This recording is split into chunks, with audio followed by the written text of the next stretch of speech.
اعوذ باللہ من الشیطان الرجیم بسم اللہ الرحمن الرحیم الحمد للہ رب العالمین وصلی اللہ علی محمد وآلہ الطیبین الطاہرین المعصومین واللعنۃ الدائمۃ علی اعدائہم اجمعین اما بعد فقد قال اللہ تبارک وتعالی فی کلام المجید وفرقان الحمید وقول الحق بسم اللہ الرحمن الرحیم والعصر ان الانسان لفی خسر الا الذین آمنوا وعملوا الصالحات۔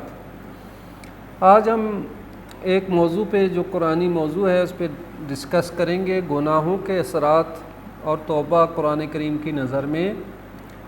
ایک اخلاقی موضوع ہے اور اہم موضوع ہے، اور اپنی مجالس اور اپنی خطابت کا حصہ بنا سکتے ہیں کہ انسانی زندگی پر گناہ کے کیا اثرات ہوتے ہیں قرآن کی نگاہ میں۔ مختلف اس میں عناوین ہو سکتے ہیں آپ کی خطابت کے، مثلا گناہوں کی نوعیت اور حقیقت کے حوالے سے گناہ فطری، کمزوری یا ارادی بغاوت کا نام ہے۔ قرآن میں گناہ کے مختلف چہرے موجود ہیں، ذنب، اسم، سیئہ، فسق، فجور، یہ مختلف الفاظ استعمال ہوئے ہیں، تو ان میں فرق کیا ہے؟ کیا ہر معصیت ایک جیسی ہے؟ گناہوں کے درجات قرآن کی روشنی میں، گناہ اور انسانی نفسیات کا نفسیاتی رشتہ کیا ہے، نفس امارہ کا قرآنی تجزیہ، اور گناہوں کے اثرات دنیاوی اعتبار سے، اخروی اعتبار سے۔ مثلا قرآن نے کہا کہ ران علی قلوبہم، گناہ اور قلب کی زنگ آلود ہونے کے معنی کیا ہے؟ گناہوں کے اثرات عقل، رزق، بصیرت اور دعا کے اوپر کیا ہوتے ہیں؟ اجتماعی گناہ اقوام کی ہلاکت کا سبب بنتے ہیں، مثلا قوم عاد، قوم سمود، قوم لوط، جس کو آپ قرآنی تجزیہ کر سکتے ہیں۔ گناہ اور برکتوں کا زوال، جیسے سورہ اعراف کی آیت نمبر 96 ہے، اس کے تناظر میں بیان کر سکتے ہیں۔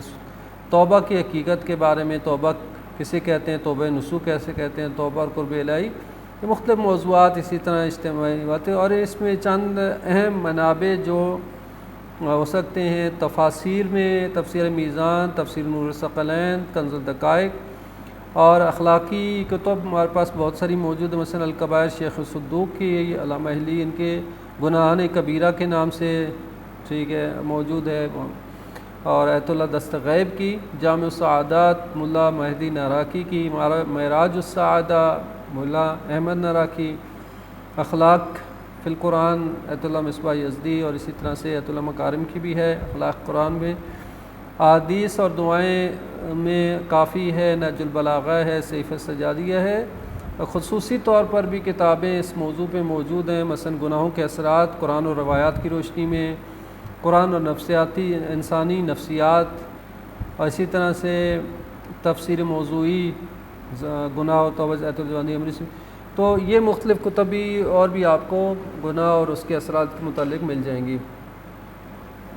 اچھا، اب یہاں پہ جہاں تک تعلق ہے موضوع کا، تو ہم دیکھتے ہیں جو مختلف الفاظ موجود ہیں نا قرآن میں، مثلا لفظ ذنب ہے، اسم ہے، سیئہ، حوب ہے، یہ مختلف الفاظ گناہ کے لیے استعمال ہوئے ہیں۔ ذنب کا لفظی معنی کیا ہے؟ لغت میں دیکھا جائے تو دم پر لگا ہوا بوجھ، اس کو کہتے ہیں ذنب۔ تو قرآن نے گناہ کو جو ذنب کہا ہے، اس وجہ سے کہ ایسا فعل جو انسان کے پیچھے چمٹ جائے، چونکہ یہ گناہ جو ہے اس کا اثر انسان کے اوپر بالآخر انسان کے ساتھ چمٹ جاتا ہے۔ اسم کا لفظی معنی ہے، لغوی معنی روک دینے کے معنی میں ہے، اور گناہ کو اسم کیوں کہا ہے؟ اس لیے کہ وہ گناہ جو انسان کو خیر سے، چونکہ یہ انسان کو خیر سے روک دیتے ہیں۔ سیئہ کا لغت میں معنی ہے برا عمل، اور عمل کچھ گناہ جو ہے وہ برا عمل ہوتا ہے، عمل کی زشتی پر دلالت کرتا ہے۔ حوب کا لغت میں معنی ہے بڑی خطا، اور گناہ کو حوب کہا ہے، اور ایسے گناہ کو حوب کہا ہے جو بڑے لیول کے ہیں، مہلک گناہ جیسے قتل ہے، ظلم ہے، زنا ہے، ان کو حوب کہا گیا ہے۔ فسوق اور فجور کا لفظ جو ہے وہ گناہ کے لیے استعمال ہوا ہے، دونوں کو معنی ہے حدود الہی سے خارج ہونے کے معنی میں ہے۔ اور یہ اخلاقی بگاڑ سورہ حجرات میں آیا ہے، فسوق و فجور، تو یہ فسوق و فجور کے معنی. تو پس یہ گناہ کے لیے مختلف الفاظ استعمال ہوئے ہیں اس کی نوعیت کے اعتبار سے، جس طرح کی نوعیت ہوگی گناہ کی اسی اعتبار سے اس کے لیے لفظ استعمال کیا گیا ہے، اور کچھ عام ہیں لفظ. قرآن کریم کی کچھ ایسی آیات ہیں جن میں پتہ چلتا ہے کہ گناہ کا انسان کی زندگی کے اوپر اثر ہوتا ہے. انسان کی اجتماعی زندگی، انسان کی اخلاقی زندگی، انسان کی اقتصادی زندگی، بہت ساری جہتوں پہ گناہ کے اثرات مرتب ہوتے ہیں اور گناہ تاثیر گزار ہوتے ہیں. خوب، تو جہاں تک تعلق ہے آیات کا، تو سورہ بقرہ کی آیت نمبر 59 میں فرمایا فَبَدَّلَ الَّذِينَ ظَلَمُوا قَوْلًا غَيْرَ الَّذِي قِيلَ لَهُمْ فَأَنزَلْنَا عَلَى الَّذِينَ ظَلَمُوا رِجْزًا مِّنَ السَّمَاءِ بِمَا كَانُوا يَفْسُقُونَ. فرمایا پس بدل دیا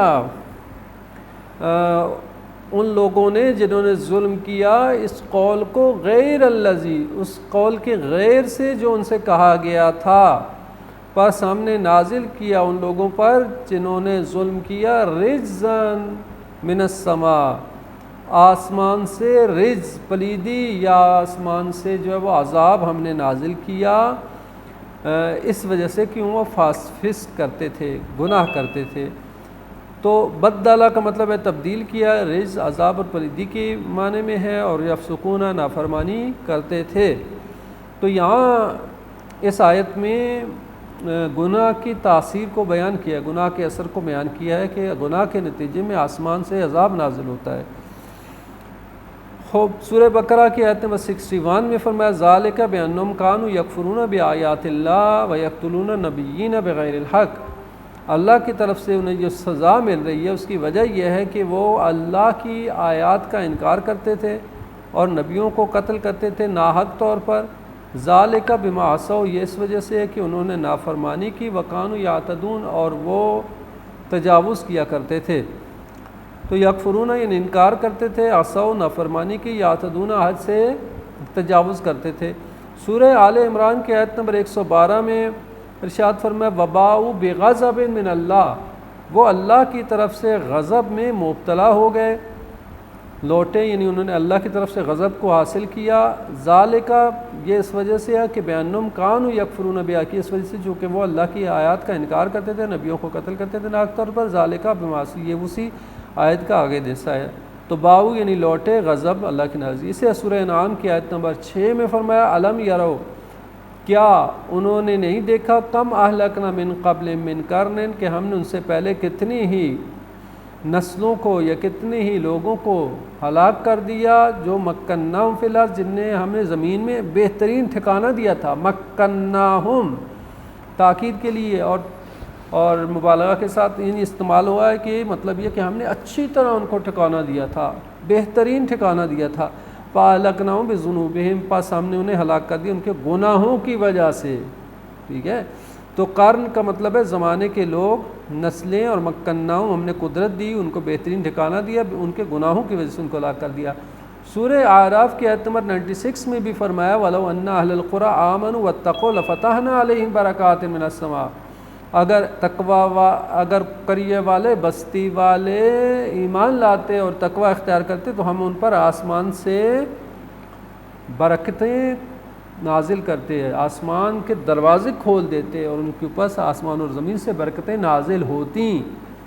لیکن انہوں نے کیا کیا، کذبوا، جھٹلایا، فاخذناہم بما کانوا یکسبون، اور ہم نے پکڑ لیا انہیں انہی اعمال کی وجہ سے جو وہ کسب کرتے تھے.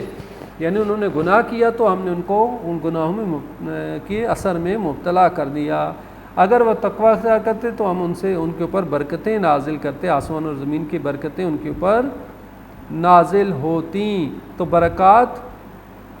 برکتیں فاخذناہم ہم نے پکڑ لیا، یکسبون وہ کماتے تھے. سورہ اعراف کی آیت نمبر 100 میں بھی فرمایا وَنَطْبَعُ عَلَىٰ قُلُوبِهِمْ فَهُمْ لَا يَسْمَعُونَ، ہم ان کے دلوں پر مہر لگا دیتے ہیں گناہوں کی وجہ سے، اور پس وہ سن نہیں سکتے. طبع کا مطلب ہے مہر لگانا، قلوب ان کے دل، لا یسمعون سن. سورہ انفال کے آیت نمبر 52 میں بھی فرمایا فَأَخَذَهُمُ اللَّهُ بِذُنُوبِهِمْ، پس اللہ نے ان کے پکڑ لیا ان کے گناہوں کی وجہ سے. ان اللہ قوی شدید العقاب، اللہ تعالیٰ قوی ہے، سخت عذاب والا ہے. سورہ نحل کی آیت 61 میں بھی فرمایا وَلَا يُؤَاخِذُ اللَّهُ النَّاسَ بِظُلْمِهِمْ، اگر اللہ لوگوں کا مواخذہ کرتا، پکڑ کرتا ہے ان کے ظلم کی وجہ سے، ما ترک علیہ دابہ، تو زمین کے اوپر کوئی رینگنے والا، کوئی حرکت کرنے والا جاندار نہ بچتا، لیکن اللہ رحمت کرتا ہے، اللہ ڈھیل دیتا ہے۔ یعنی اگر اللہ لوگوں کے ظلم اور گناہ کی وجہ سے پکڑ کرنا چاہتا تو زمین کے اوپر کوئی جاندار باقی نہ رہتا، لیکن چلنے والی کوئی مخلوق باقی نہیں۔ اسے سورہ اسراء بنی اسرائیل کی آیت نمبر 16 فرمایا وَإِذَا أَرَدْنَا أَن نُهْلِكَ قَرْيَةً أَمَرْنَا مُتْرَفِيهَا فَفَسَقُوا فِيهَا، کہ جب ہم کسی بستی کو، جسی قریہ کو ہلاک کرنے کا ارادہ کرتے ہیں تو ہم اس کے مترفین یعنی وہاں کے رہنے والے مرفع طبقہ، ٹھیک ہے، خوشحال طبقہ، خوشحال ان کو حکم دیتے ہیں پس وہ گناہ کرتے ہیں۔ مطلب یہ کہ ہم ان کو گناہوں کی وادی میں آزاد چھوڑ دیتے ہیں کہ گناہ کرو، اور وہ گناہ کرنے لگتے ہیں۔ سورہ کہف کی آیت نمبر 59 تِلْکَ اہل القریٰ، یہ بستیوں والے ہم نے انہیں ہلاک کر دیا اس وجہ سے کہ انہوں نے ظلم کیا، اور ہم نے وجعلنا لمہلکہم موعدا، اور ہم نے ان کے ہلاک ہونے کے لیے وعدہ مقرر کیا ہے۔ اسی طرح سورہ طٰہٰ میں بھی فرمایا، بہت ساری آیات ہیں، میں آگے چلتا ہوں تاکہ اگلے موضوع پہ ہم تھوڑا سا بات کو آگے بڑھائیں۔ سورہ حجرات ہے، سورہ اسے مختلف آیات ہیں جن میں گناہ کے اثرات اور تاثیر، کَلَّا بَلْ رَانَ عَلَىٰ قُلُوبِهِمْ، سورہ مطففین میں بھی فرمایا کہ ان کے دلوں کے اوپر زنگ لگ گیا ہے اس وجہ سے کہ جو انہوں نے کسب کیا، یعنی گناہوں کی وجہ سے دل جو ہے وہ زنگ آلود ہو جاتے ہیں۔ سورہ تکاثر میں بھی لَتَرَوُنَّ الْجَحِیمَ ثُمَّ لَتَرَوُنَّهَا عَیْنَ الْیَقِینِ، اور اسی طرح سے باقی آیات ہیں، اور آیت کے بارے میں وضاحت ہے کہ گناہوں کے اثرات کو اس میں جو مختلف آیات کے اندر بیان کیا گیا۔ تو یہ تقریباً 30 آیات کا ذکر کیا ہم نے۔ آخری آیت نمبر 30 سورہ مدثر کیا، ما سلککم فی سقر، کہ جب اہل جہنم سے، جہنمیوں سے پوچھا جائے گا کہ تمہیں کس چیز نے جہنم میں ڈال دیا۔ یہ بہت خوبصورت آیت ہے، اور اس آیت پہ بات بہترین آپ مجلس پڑھ سکتے ہیں۔ کس چیز نے تمہیں ما سلککم فی سقر، کس چیز نے تمہیں جہنم میں ڈال دیا؟ قالوا لم نک من المصلین، پہلا جواب ان کا یہ ہوگا، جہنم والوں کا اعتراف کہ ہم مصلین میں سے نہ تھے، نمازی نہ تھے۔ 2 لم نکم نطعم المسکین، ہم مساکین کو کھانا نہیں کھلاتے تھے۔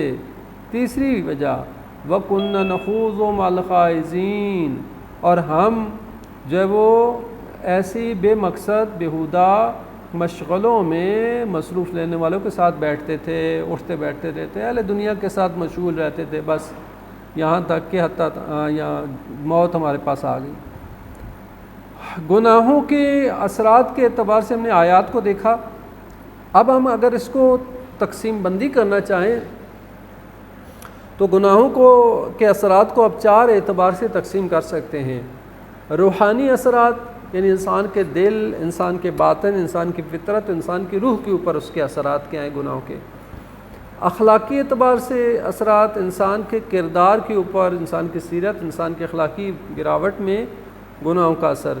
معاشرتی اثرات، قوم، معاشرہ اور اجتماعی نظام کے اعتبار سے گناہوں کے کیا اثرات ہیں۔ طبعی اثرات، یعنی جو فضا ہے، جو ماحول ہے، جو موسم ہے، طبعی نظام، قدرتی نظام، موسمیات، فطرت کا جو ہے کے اوپر اثر، طبیعت کے اعتبار سے اثر جو ہے وہ گناہوں کا اثرات، ٹھیک ہے۔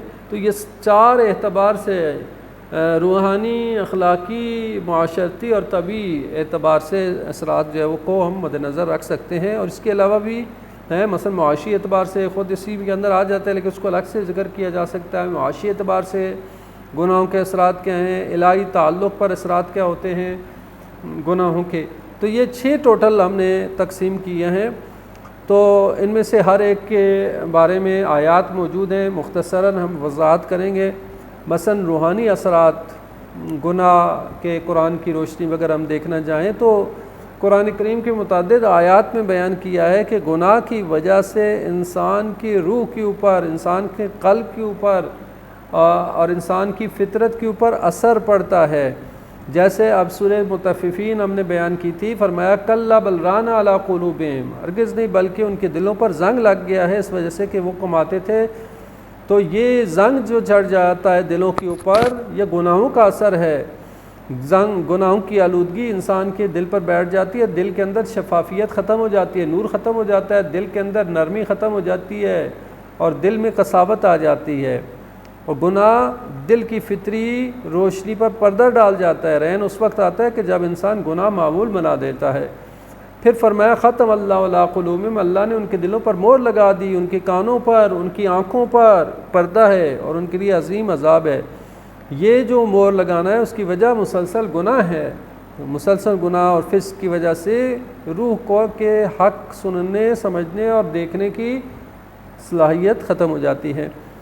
پھر فرمایا افرأیت من اتخذ الہہ ہواہ، کیا تو نے دیکھا اس شخص کو جس نے اپنی خواہشات نفس کو اپنا معبود بنا لیا ہے۔ وَأَضَلَّهُ اللَّهُ عَلَىٰ عِلْمٍ، اللہ تعالیٰ نے اسے علم کے باوجود گمراہ کر دیا کہ اس کے پاس علم تھا لیکن باوجود بھی اس نے گمراہی لے لی۔ خواہشات نفس کا اپنا غلام، خواہشات نفس کا غلام بن جاتا ہے۔ ٹھیک ہے، تو یہ مختلف تفاسیر میں آپ دیکھیں، علامہ طباطبائی تفسیر المیزان، رین ایک معنوی زنگ ہے جو حقیقت کی کو دیکھنے کی صلاحیت کو ختم کر دیتا ہے۔ نور الثقلین میں ہم فرماتے ہیں اگر بندہ گناہ کرتا ہے تو دل پر ایک سیاہ نقطہ آ جاتا ہے، اور اگر توبہ کر جائے تو وہ نقطہ مٹ جاتا ہے، اگر توبہ نہ کرے تو یہ گناہ پہ گناہ کرتا رہے تو یہ نقطہ بڑھتا رہتا ہے یہاں تک کہ پورا دل سیاہ ہو جاتا ہے۔ امام کا فرمان ہے، مولا فرماتے ہیں وَأَسْوَأُ الذُّنُوبِ مَا قَسَّ الْقَلْبِ، بدترین گناہ وہ ہے جس کی وجہ سے دل سخت ہو جائے۔ امام سجاد علیہ السلام صحیفہ سجادیہ میں فرماتے ہیں پروردگارا میرے گناہوں نے مجھے تیری عبادت کی لذت سے محروم کر دیا۔ یہ گناہ ہے انسان کو لذت سے محروم کر دیتے ہیں۔ ٹھیک ہے، تو گناہ کا اثر فقط ظاہری عمل نہیں ہے بلکہ روح پر بھی اس کا مستقل اثر ہوتا ہے، اور یہ اثر آہستہ آہستہ دل کو مورزدہ بنا دیتا ہے۔ ٹھیک ہے، یہ ہو گیا روحانی اور اس اعتبار سے انسان کی زندگی پر اثرات۔ اخلاقی اعتبار سے گناہ کے اثرات کیا ہوتے ہیں؟ تو اخلاقی اعتبار سے بھی گناہ کے بہت سارے اثرات موجود ہیں۔ قرآن کریم بیان کرتا ہے کہ انسان کے اندر گناہ کی وجہ سے حیا ختم ہو جاتی ہے، عفت ختم ہو جاتی ہے، صداقت ختم ہو جاتی ہے، عدل، وفا، صبر، انکساری، یہ ساری اخلاقی صفات ہیں، یہ ختم ہو جاتی ہے گناہ کی وجہ سے۔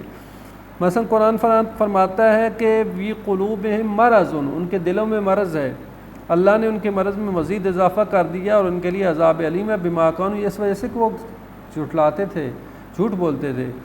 تو یہ گناہ، جھوٹ کا گناہ کا اثر یہ ہوا کہ ان کے دلوں میں مرض آ گیا، اخلاقی بیماری آ گئی، مثلا نفاق، جھوٹ کی نا، یہ اخلاقی بیماریاں ہیں۔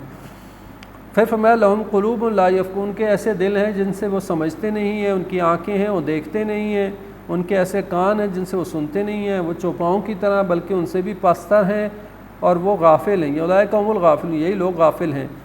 تو یہاں پہ فرمایا کہ گناہوں کی وجہ سے انسان کو، گناہ جو انسان کو غفلت میں، بے شعوری اور حیوانیت کی سطح تک لے جاتے ہیں، حتیٰ وہ انسانیت کی منزل سے نیچے گر جاتا ہے اور حیوان بن جاتا ہے۔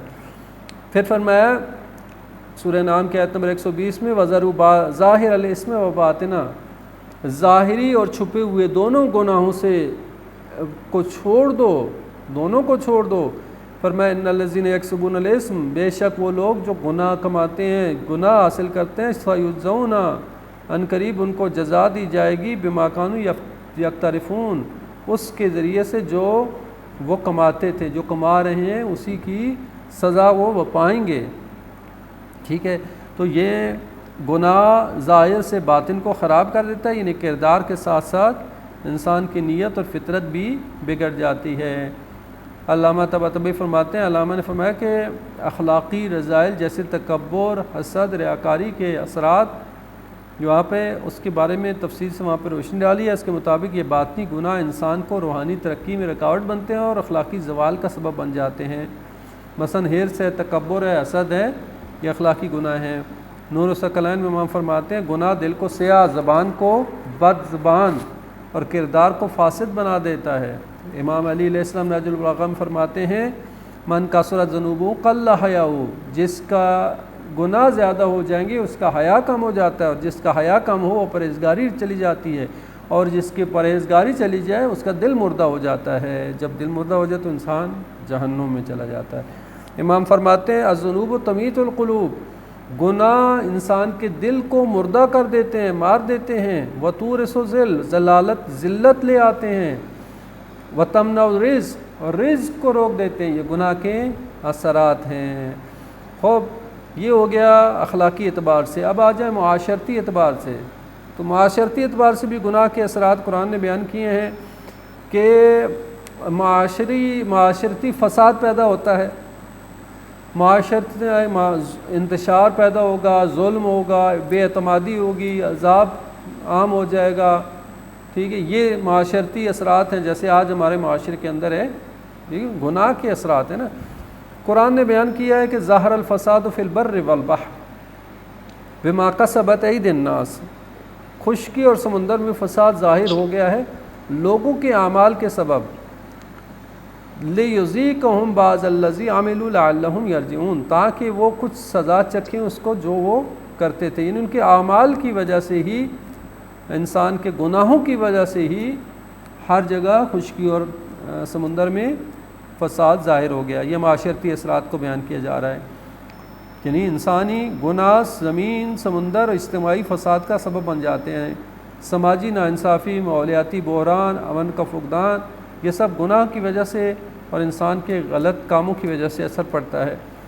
پھر فرمایا واتقوا فتنة لا تصیبن الذین ظلموا منکم خاصہ واعلموا ان اللہ شدید العقاب، اور اس فتنے سے بچو جو صرف ان لوگوں کو نہیں پہنچے گا اس کا اثر جنہوں نے ظلم کیا، یعنی باقی لوگوں کو بھی پہنچے گا، معاشرے کے اوپر اثر ہوگا۔ اگر ایک معاشرے میں زنا عام ہو جائے تو اس کا اثر پورے معاشرے پہ پڑتا ہے، اگر ایک معاشرے میں بے حیائی عام ہو جائے تو پورے معاشرے پہ پڑتا ہے، اگر ایک معاشرے میں جھوٹ عام ہو جائے، وعدہ خلافی عام ہو جائے تو پورے معاشرے پہ اثر پڑتا ہے، ظلم عام ہو جائے پورے معاشرے پہ پڑتا ہے، جیسے کہ آپ دیکھ رہے ہیں۔ تو معاشرتی بگاڑ، ظالموں کے گناہوں کی سزا پورے معاشرے کو لپیٹ میں لے لیتی ہے، اسی لیے تو امر بالمعروف اور نہی عن المنکر کا حکم دیا گیا ہے۔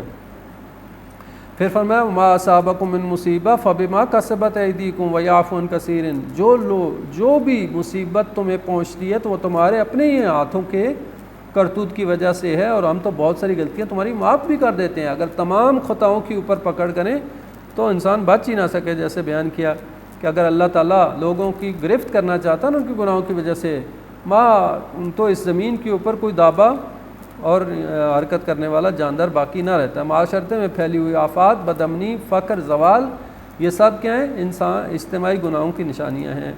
اس طرح مختلف تفاسیر میں اس کے حوالے سے وضاحت موجود ہے۔ ایک فرمان پڑھتا ہوں، امام فرماتے ہیں یہ وہی فرمان ہے کہ اگر لوگ ترک نہی عن المنکر ترک کر دیں تو بدترین لوگ ان کے اوپر حاکم ہو جاتے ہیں، جیسے کہ ہمارے پر حاکم ہو گئے ہیں۔ صحیح ہے۔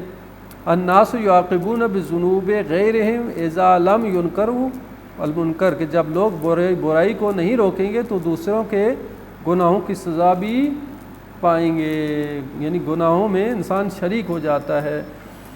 اچھا، اگلا جو موضوع ہے طبعی اثرات، گناہ کے طبعی اثرات، طبیعت کے اوپر اثرات ہوتے ہیں، کائناتی قوانین سنن الہیہ کے انسانی گناہوں کے طبعی اثرات ہوتے ہیں۔ گناہ کے صرف آخرت پر نہیں ہے، دنیا میں بھی، مثلا زمین کے اوپر، فضا میں، اجسام میں، موسمی تبدیلی میں، رزق میں، فطری اس نظام میں جو ہے وہ اثرات ہوتے ہیں۔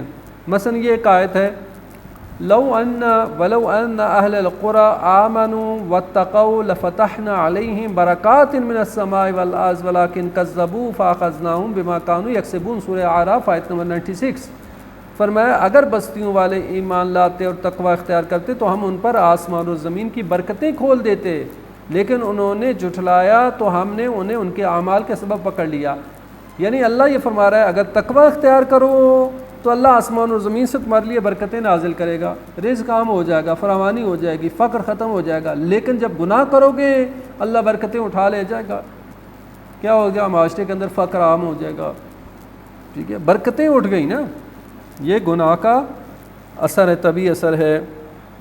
بارشیں کم ہو جائیں گی، زلزلے آئیں گے، زرخیزی کم ہو جائے گی، امن و سکون تباہ ہو جائے گا۔ پھر فرمایا فَقُلْتُ وَاسْتَغْفِرُوا رَبَّكُمْ، پس میں نے کہا، حضرت نوح علیہ السلام اپنی قوم سے کرو اپنے رب کے حضور میں، انہ کان غفارا، وہ بہت بخشنے والا ہے، یرسل السماء علیکم مدرارا، یعنی اگر تم خدا کے حضور میں اپنے گناہوں کی توبہ کرو گے تو خدا تمہارے اوپر مسلسل بارشیں بھیجے گا۔ یہ اثر ہے گناہوں کے اوپر توبہ کرنے کا، اور گناہ اگر توبہ نہ کریں گے تو بارشیں ختم ہو جائیں گی، خوش سالی قحط سالی ہو جائے گی۔ اور اسی طرح سے باقی آیات بھی ہیں، آپ مطالعہ کیجیے گا۔ اور ایک روایت پڑھتے ہیں، امام علی علیہ السلام نہج البلاغہ میں فرماتے ہیں وَقَصُرَتِ الذُّنُوبُ فَقُلِعَتِ الْبَرَكَاتُ، جب گناہ بڑھ جاتے ہیں نا تو برکتیں چھن جاتی ہیں، وہ ان سے قطع السماء نوابل، اور آسمان بارشیں روک دیتا ہے۔ معاشرتی اثرات، ہو گئے طبعی اثرات بھی ہو گئے، معاشی اثرات، یعنی آپ کے اقتصاد کے اوپر بھی گناہ کا اثر ہے۔ نظام معاشی، عدل، برکت، تعاون، یہ سب ختم ہو جائے گا۔ جس معاشرے میں گناہ عام ہو جاتا ہے وہاں حرام خوری ہوگی، سود ہوگا، ناپ تول کی کمی ہوگی، ذخیرہ اندوزی ہوتی ہے، ظلم و خیانت، یہ سب گناہ ہیں، یہ گناہ ہیں، اور اس کی وجہ سے معاشی اثرات مرتب ہوتے ہیں معاشرے کے اوپر۔ جیسے اللہ تعالیٰ فرماتا ہے کہ وَيَمْحَقُ اللَّهُ الرِّبَا وَيُرْبِي الصَّدَقَاتِ، اللہ تعالیٰ گناہوں کو، سود کو مٹاتا ہے اور صدقات کو بڑھا دیتا ہے، اور اللہ کسی بھی ناشکر گناہ کار کو پسند نہیں کرتا۔ اور اسی طرح فرمایا کہ اللہ تعالیٰ فرماتا ہے وَآتُوا حَقَّهُ يَوْمَ حِصَادِهِ، جب تم فصل کی کٹائی کا دن ہو نا اس وقت اس کا حق ادا کرو اور اسراف نہ کرو، ان اللہ لا يحب المسرفین، اللہ تعالیٰ اسراف کرنے والوں کو پسند نہیں کرتا۔ ویل للمطففین، ناپ تول میں کمی کرنے والوں کے لیے ویل ہے کہ جب وہ خود لیتے ہیں تو پورا پورا لیتے ہیں، جب دوسروں کو دیتے ہیں تو کم کر دیتے ہیں۔ ٹھیک ہے، یہ سارے جو ہے وہ معاشی اثرات بیان کیے گئے ہیں۔ اور ایک اور رہ گیا الہی تعلق کے اعتبار سے، گناہ کا اثر یہ پڑتا ہے کہ انسان کا خدا کے ساتھ جو ارتباط ہے وہ کم ہو جاتا ہے۔ یعنی گناہ کے اثرات صرف دنیا اور آخرت پر نہیں ہوتے بلکہ وہ انسان کے اپنے خالق کے ساتھ تعلق کو بھی متاثر کرتے ہیں۔